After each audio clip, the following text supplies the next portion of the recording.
பத்திரிகை மற்றும் ஊடக பயிற்சிகளுக்கும் இனியமான வணக்கம். காளிதாஸ் எனக்கு ரொம்ப பிடிச்ச படம். அண்ட் பரத் அந்த படத்தில் ரொம்ப சூப்பராக ஒரு படம் பண்ணியிருந்தாரு. அது திடீர்னு ஒரு சர்ப்ரைஸாக எல்லாருக்குமே இருந்தது. இந்த காளிதாஸ் 2 வரும்போதே நம்மளுக்கு ஒரு ஆச்சரியமாக இருக்கும்னு நினைக்கிறேன். ஏன்னா ஒரு த்ரில்லரில் அழகாக அவரோட சேர்ந்து அதே கார்த்தியும் அறிமுகமாக வர்றாரு. 5 ஸ்டார் எனக்கு கிட்டத்தட்ட மியூசிக் அப்போது தெரியும் இவங்க. நாங்கள் சரிகமா HMBயில் இருக்கும்போது 5 ஸ்டார் லேபர் வந்து எங்களுக்கு பெரிய காம்படிட்டர்.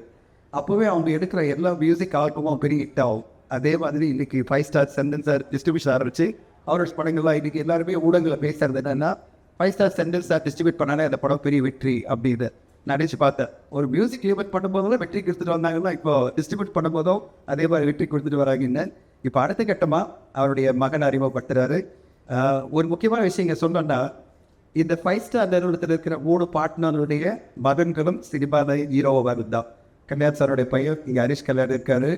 செந்தில் சாருடைய பையன் அதை கார்த்திக். அடுத்து நம்முடைய செக்ரட்டரி ப்ரொடியூசர் கவுன்சில் செக்ரட்டரி கதிரேசனுடைய பையனும் வரப்போறாரு. கதிரேஸ் சார் உங்கள் சண்டை ஒரு காலத்தில் 3 ஹீரோஸும் சேர்ந்து நடிக்கிற மாதிரி படம்லாம் வரணும் 5 ஸ்டார் குரூப் அப்படின்னு சொல்லிட்டு அந்த மாதிரி வரணும்னு ஆசைப்படுறேன். அண்ட் இன்றைக்கி தமிழ் சினிமா எல்லோருமே பல விஷயங்கள் சொல்லிகிட்டே இருக்காங்க. இண்டஸ்ட்ரி ரொம்ப மோசமாக இருக்குது அப்படிங்கும்போது இன்றைக்கி லாஸ்ட் ஒரு 2-3 மந்த்ஸாக ரொம்ப சூப்பராக தமிழ் சினிமா வந்துகிட்டே இருக்குது. இப்போ நேற்றுக்கு வெளியே வந்த படம் யூத் என்ற படம் தமிழ்நாட்டில் மட்டுமே 4 கோடி மேலே கலெக்ட் பண்ணியிருக்கு.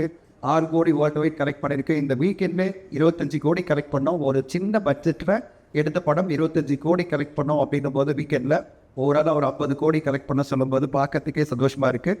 அந்தளவு தமிழ் சினிமா வளர்ந்துருக்கு. தமிழ் சினிமா இன்றைக்கி ஸ்டார்ஸ் மட்டும் பார்க்குறதில்ல, நல்ல கண்டென்ட் தான் போகிறோம். மிகப்பெரிய வசூல்களை கொடுக்குறாங்க. நம்ம வரிசையாக பார்த்துட்டே இருக்கோம். நிறைய படங்களில் சிறையை பார்த்தோம், அது பிறகு தாய்க்கிழமை பார்த்தோம், நடுவில் வித்லோ பார்த்தோம். அந்த மாதிரி வரிசையில் இந்த படம் மிக பெருசாக வெற்றி அடையணும். செந்தில் சாருடைய டிஸ்ட்ரிபியூஷனாலே சக்ஸஸ் மாதிரி உங்களோட ஸ்கை பிக்சர்ஸில் மிகப்பெரிய வெற்றி படமாக வரணும். 50-100 கோடிகள் அடித்து மிகப்பெரிய வெற்றியை கொடுக்கணும்னு வாழ்த்து சொல்கிறோம். தேங்க்யூ.